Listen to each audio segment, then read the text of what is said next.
The NFL is quietly preparing for something massive, a future where the league doesn't stop at 32 teams, but expands to 40. Yep, 8 new franchises, 8 new cities, and 8 stadiums that could redefine what professional football looks like. Why? Because demand is exploding. The league is pulling in over $20 billion annually, and with booming TV deals and overseas markets, expansion is no longer a question of if, but when. And 2 of the names already in the running are Austin, Texas, the tech-fueled capital with a rabid football base, and St. Louis, Missouri, a city still burning, to prove the NFL made a mistake by walking away. But here's the big question. Could these new teams build stadiums that rival SoFi Stadium in Los Angeles, worth over $5.5 billion? Or Allegiant Stadium in Las Vegas, which cost nearly $2 billion to complete just a few years ago? Stick around, because we're breaking down 8 cities that could change the face of football forever, and 2 of them? They're not even on American soil. Right now, the NFL has 32 teams fill the schedule, but with TV contracts stretching into the tens of billions and international fan bases growing faster than ever, the league knows it can go bigger. More teams mean more games, and in a media world starving for live sports, that's exactly what networks and sponsors are willing to pay for. Commissioner Roger Goodell has been vocal about the league's global ambitions, where he envisions not just one, but potentially multiple NFL franchises in Europe, stating, in the last few years, that I believe that the fan base is here for a team. They're just in numbers and passion. I think business community / commercial community is strong enough. Political support we have for this is extraordinary. But expansion only works if the cities are ready to support a franchise and fill a stadium that can compete with the likes of AT&T, Allegiant, and of course, SoFi Stadium. So let's explore 8 cities that aren't just dreaming of a franchise. They're ready to build a new billion-dollar stadium to make it happen. Austin, Texas. If there's one city in America that feels inevitable for NFL expansion, it's Austin. With a metro population nearing 2.4 million and a booming tech economy, Austin is one of the fastest growing cities in the US, home to Tesla, Apple, Samsung, Dell, and a wave of Silicon Valley money. Translation? It has the capital, and with college football at the heart of Texas culture, it absolutely has the fan base. The Texas Longhorns regularly pack over 100,000 people into Darrell K. Royal Texas Memorial Stadium, so the question isn't whether Austinites will show up. An NFL executive this past week who dropped a name for expansion that I would have never thought of. It blew my mind. I've never heard it, but it stunned me. Austin, Texas. It's how fast they'd sell out. So why hasn't the NFL made the move yet?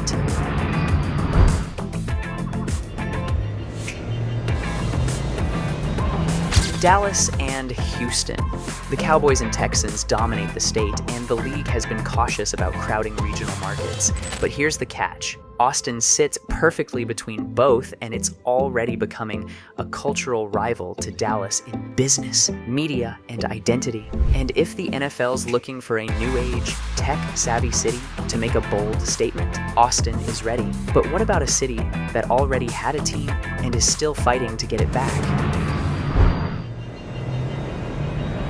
St. Louis, Missouri. St. Louis doesn't just want an NFL team back, it wants redemption. When the Rams packed up and moved to Los Angeles in 2016, it wasn't just a relocation. It felt like a betrayal. The city had supported the team for over 2 decades. They'd hosted Super Bowls, they'd built stadiums, and in return, silence from the league. But St. Louis didn't fold. They sued the NFL and won a $790 million settlement. That's not just a legal victory. It's a warning shot. This city knows its worth. The dome at America's Center still stands, with a capacity of nearly 67,000. It's outdated by today's standards. But here's the twist. Before the Rams left, St. Louis had already pitched a $1.1 billion stadium to keep them. The city has the blueprints, the land, the legal firepower, and more importantly, the motivation. If we get an NFL team in there, sure, we'll be glad to sit down with the NFL and see what it is. If it's a good thing for the state of Missouri. So what's stopped the NFL from returning? Two things: market overlap with Kansas City and a fractured relationship with league owners. But both of those can change. And if expansion is on the table, St. Louis checks every box: massive fan base, central location, and a score to settle. Now what if we shifted to a city with no NFL past, but a rapidly rising future? Salt Lake City, Utah. Salt Lake City might sound like a long shot until you look at the numbers. With a metro population approaching 2.7 million and one of the fastest growing economies in the country, Utah's capital is punching well above its weight. But when it comes to football, don't underestimate the fan base. The University of Utah and BYU consistently draw huge crowds, selling out rivalry games and generating national TV ratings. But along with this state living and breathing football, Governor Spencer Cox doesn't appear surprised when asked about bringing a franchise to Utah. If there's an opportunity for an NFL franchise here in the state of Utah, we would be all over that. We are the state of sport. But when asked further about how Utah could participate in financing a stadium, he pushed back with this. I don't like giving billionaires money from taxpayers. I think that's a mistake. It's one thing to provide some tax increment funding for a stadium, and I won't go through all of that. We've done a little bit of that before, but what you see some of these billionaires doing, holding people hostage, that's just, it's terrible economics and it's bad politics. It's bad for the people. I don't support that. So what's held Salt Lake back? Historically, it's been about market size and location, with the NFL focusing on bigger coastal cities, but that's changing. With remote work, media decentralization, and shifting demographics, cities like Salt Lake are gaining serious leverage, with developers proposing a $3.5 billion mega district on the city's west side, complete with space for a future NFL stadium. The appetite is real. The infrastructure is coming. And Salt Lake isn't just growing, it's making noise. But now let's head to a city that's already built an NBA empire and might just be ready for football next. Oklahoma City. If Salt Lake is rising, then Oklahoma City is already there. Over the past 2 decades, Oklahoma City has transformed itself from a quiet mid-market town into a legitimate sports powerhouse, with the success of the NBA's Thunder, proving what many doubted: this city can support a major league franchise, and do it with passion. The metro population now sits above 1.4 million. And unlike other expansion candidates, Oklahoma City has one big advantage: no NFL competition for hundreds of miles. So what stopped the league from planting a flag here? Perception and market size. There's a strong opinion that Middle America can't deliver the TV ratings, but the Thunder shattered that myth, with OKC's Paycom Center consistently packed, loud, and nationally recognized. In terms of football, the University of Oklahoma is just down the road. Combine that with Oklahoma State's loyal following, and you've got yourself a ready-made football culture. Oklahoma City is investing billions into downtown development, including the MAPS program that built arenas, convention centers, and transit hubs, which means an NFL-grade stadium wouldn't be a stretch. In fact, city officials have already floated the idea. The fan base is there, the land is available, and the hunger for football? It's never been bigger. But what if the next NFL city wasn't battling to rise, but trying to stand out on the West Coast? Portland, Oregon. Portland doesn't just want to join the big leagues, it wants to break up the West Coast monopoly. With Seattle to the north and San Francisco to the south, Portland sits smack in the middle of 2 NFL powerhouses. But here's where it gets interesting. Oregon has never had an NFL team, not once. And that absence is starting to feel like a missed opportunity. The metro population is over 2.5 million people who all contribute to a massive sports culture, with the fans being some of the most loyal in the country. Just look at the Trailblazers in the NBA and the Portland Timbers in Major League Soccer. Both have rabid followings and routinely sell out. So why hasn't Portland ever made the NFL's short list? part of its stadium infrastructure, and right now there's no NFL-grade venue in the city. Providence Park, home of the Timbers, holds just over 25,000, which is great for soccer, but not nearly enough for pro football, so building a SoFi-style mega stadium would require major capital. Although in a state with Nike, Intel, and a booming tech corridor, the money is absolutely there. And when it comes to college football, Oregon is a factory. The Ducks are a national brand, with Phil Knight-backed facilities that rival the NFL. Add in Oregon State's loyal fan base, and the region already lives and breathes football. The challenge is carving out an identity between two established franchises, but that could also be the opportunity. If Portland lands a team, they instantly create a Pacific Northwest rivalry with Seattle that could become one of the league's most intense. Now, let's head south to a city built on tourism, but hungry for something permanent. Orlando, Florida. Orlando isn't just where families attend theme parks, but it's where the NFL quietly sees opportunity. So with a population of over 2.6 million people in the metro area and a year-round warm climate, Orlando is one of the fastest growing cities in the country. But here's what makes it unique.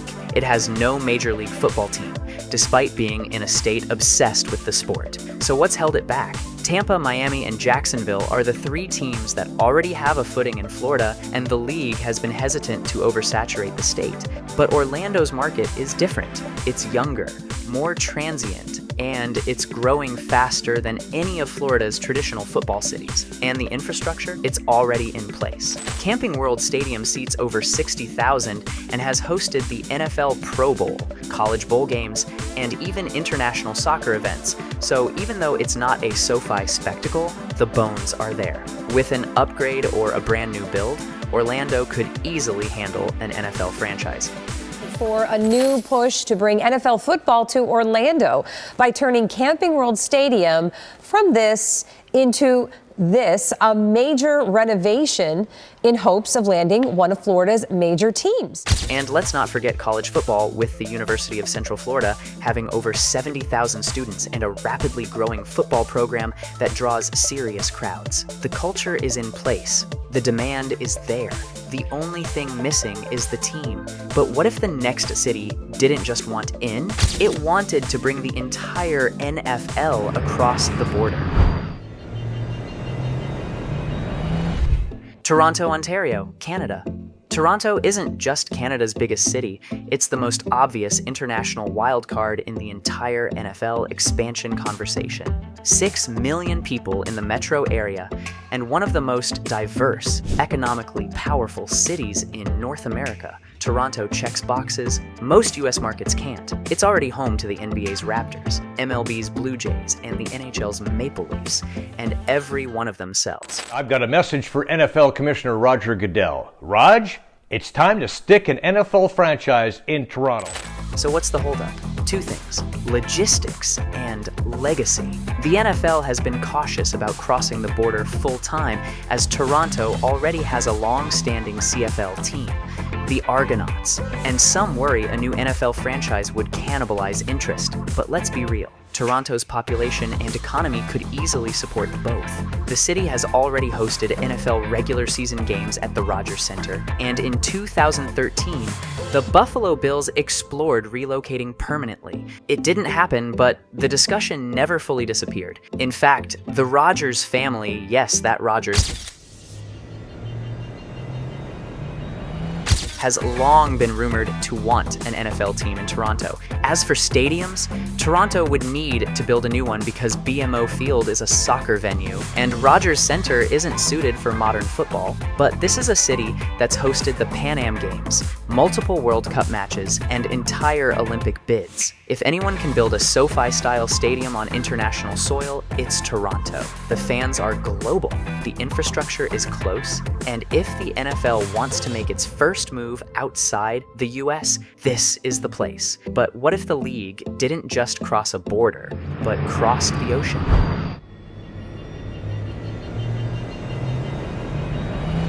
London, England. This isn't just a bold idea, it's the NFL's most ambitious international goal: a full-time team in London. For over a decade, the league has tested the waters with regular season games at Wembley and Tottenham Hotspur Stadium, and every year, the crowds deliver. Games sell out in minutes, jerseys fly off shelves, and the energy? It rivals what you'd find in Kansas City or Philly on a Sunday. London has everything the NFL wants: a massive population, modern stadiums, and a deepening fan base that's grown up watching Red Zone and following fantasy leagues. And according to Commissioner Roger Goodell, London could support not just one franchise, but possibly two. The appetite is real, so why haven't we crossed the pond? Travel, time zones, and player unions. Building a full schedule across the Atlantic is complicated, and teams would need custom bye weeks, adjusted routines, and maybe even a European division to make it sustainable. But here's where the fun starts, because the NFL is already experimenting with all of that, and London keeps passing the test. As for stadiums, London already has 2 NFL-approved venues. Tottenham Hotspur Stadium, built with the NFL in mind, features a retractable pitch designed specifically for football and seats over 62,000. And then there's the historic Wembley Stadium, seating a capacity of 90,000, which has hosted NFL games since 2007, and between the two, London has the infrastructure to rival any US city, and both venues have already proven they can deliver sellout crowds and game day atmosphere at an NFL level. And with broadcasters, sponsors, and even ownership groups pushing for a global footprint, London feels less like a dream and more like a countdown. So those are the 8 cities. But the real question is, what happens next?